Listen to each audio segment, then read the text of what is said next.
John the Baptist knew that Jesus was the Son of God, but now because he's down and out, he's in prison, he's discouraged a little bit, he's not quite sure.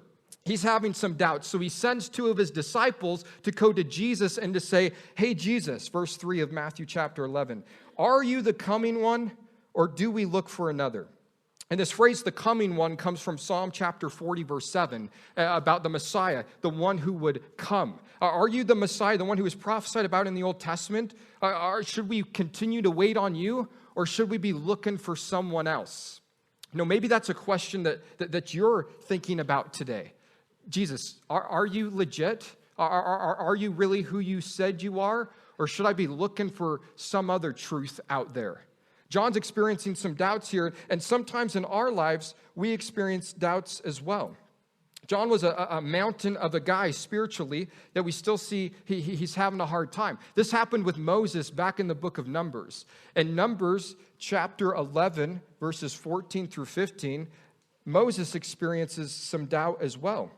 Numbers chapter 11, verse 14, Moses says, I'm not able to bear all these people alone because the burden is too heavy for me. This is Moses talking to the Lord. He says, if you treat me like this, please kill me here and now if I have found favor in your sight, and do not let me see my wretchedness. Moses got discouraged. He had doubts. John the Baptist got discouraged. He had doubts. And so too in our lives as we walk with the Lord, there's going to be times when he doesn't do what we think he should be doing, and it's going to cause us to have doubts in our lives. But we're going to see Jesus give John the remedy for doubts.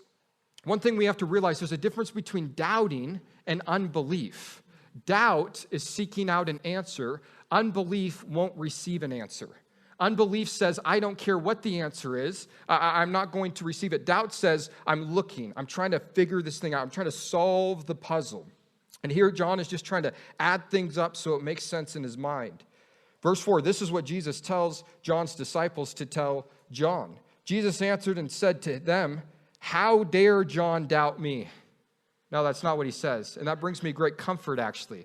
Actually, the doubt of John the Baptist encourages me, because it shows me that it's okay sometimes when we go through this life and we experience doubt. And Jesus doesn't condemn him. He actually says, go and tell John the things which you hear and see. Jesus, are you the Messiah, or should we look for another? Jesus could have just simply said yes or no. The correct answer would have been yes. But he doesn't just say yes. He tells them, here's the deal. You go back and tell John what you hear and what you see. Go tell John the stuff that's been taking place.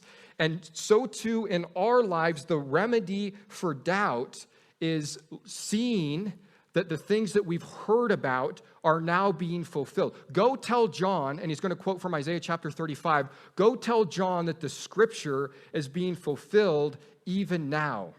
And for us, that is a key to our doubt. When we're starting to doubt God, we need to go back to his word and realize that what God said would happen is happening.